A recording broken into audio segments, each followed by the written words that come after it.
ये कहानी है दो दोस्तों की जो एक छोटे से गांव में रहते थे। एक बार वो दोनों किसी काम से शहर गए और वापस अपने गांव लौट रहे थे। उनके गांव तक पहुंचने के लिए उनको एक घने जंगल से होकर के गुजरना था।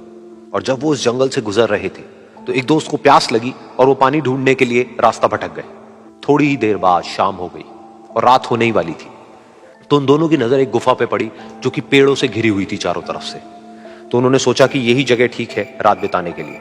तो दोनों ने कुछ लकड़ियां इकट्ठी करी, उस गुफा के अंदर गए और आग जला करके वहां पे बैठ गए। रात का वक्त था, गुफा के अंदर आग जल रही थी, बाहर बिल्कुल अंधेरा था और कुछ जानवरों की आवाजें आ रही थी। तो उन दोनों में से जो एक दोस्त था वो अंदर ही अंदर डरने लगा, क्योंकि उसने भूत प्रेतों की बहुत कहानियां सुनी थी कि रात के वक्त जंगल में कुछ भयानक आत्माएं भटकती हैं और अगर उनको कोई ऐसा भटका हुआ आदमी मिल जाए तो उसको नहीं छोड़ती। तो जब उसने भूत प्रेतों की बात अपने दोस्त से करी तो उसके दोस्त ने हंसते हुए उससे पूछा, क्या कभी तूने किसी भूत को देखा है?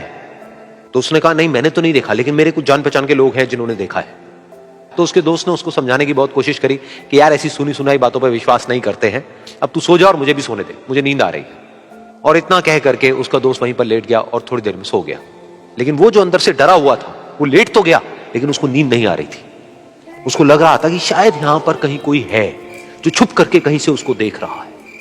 उस आग की वजह से कुछ परछाइयां बन रही थी वहां पर पत्थरों पर, तो उन परछाइयों को देख करके भी वो डर रहा था। फिर कुछ घंटे तक ऐसे ही चलता रहा। फिर उसके बाद में क्योंकि वो थका हुआ था तो उसको नींद आ गई। लेकिन नींद आने के कुछ देर बाद ही उसको एक सपना आया। सपने में उसको एक बहुत ही भयानक परछाई उसकी तरफ बढ़ती हुई नजर आई। अब जैसे जैसे वो अंदर से डरता चला जा रहा था, वो परछाई उसके और पास आती चली जा रही थी और बड़ी होती चली जा रही थी। और उस परछाई में एक हाथ उसको नजर आया जिसके बड़े बड़े नाखून थे, और वो हाथ उसकी तरफ बढ़ता चला गया और उसके गले तक पहुंचने ही वाला था कि तभी वो डर करके एकदम से उठा। फिर उसने अपने दोस्त की तरफ देखा जो कि सो रहा था, उसको पकड़ करके जोर से उठाया। फिर उसने अपने दोस्त को बताया कि उसके साथ में क्या हुआ। तो उसका दोस्त फिर हंसने लगा। फिर उसके दोस्त ने उसको कहा, अब अगर दोबारा से तुझे वो परछाई दिखे तो तू वही कहियो जो मैं तुझे कह रहा हूं कहने के लिए, फिर देखते हैं वो परछाई तेरा क्या करती है। तुझे अपने अंदर ही अंदर बोलना है, मैं तुझसे नहीं डरता, सामने आ। तो उसके दोस्त ने वैसा ही किया। थोड़ी देर बाद दोबारा से उसको सपने में वही परछाई नजर आई और वो परछाई धीरे धीरे उसकी तरफ बढ़ने लगी। लेकिन इस बार वो उस परछाई से डरा नहीं, बल्कि अपनी पूरी हिम्मत जुटा करके उसने वही कहा, मैं तुझसे नहीं डरता, सामने आ। मैं तुझसे नहीं डरता, सामने आ। मैं तुझसे नहीं डरता, सामने आ। जैसे जैसे वो ये बोलने लगा वो परछाई छोटी होने लगी और उससे दूर होने लगी। वो बोलता रहा, वो परछाई छोटी होती रही और धीरे धीरे वो परछाई दिखनी बंद हो गई। बिल्कुल ऐसा ही हमारी जिंदगी में भी होता है।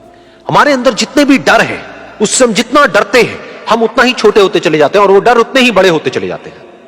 लेकिन अगर हम अपने अंदर के डरों से नहीं डरते हैं और उसका सामना करते हैं तो दुनिया का ऐसा कोई भी डर नहीं है जो कि हमें डरा पाए।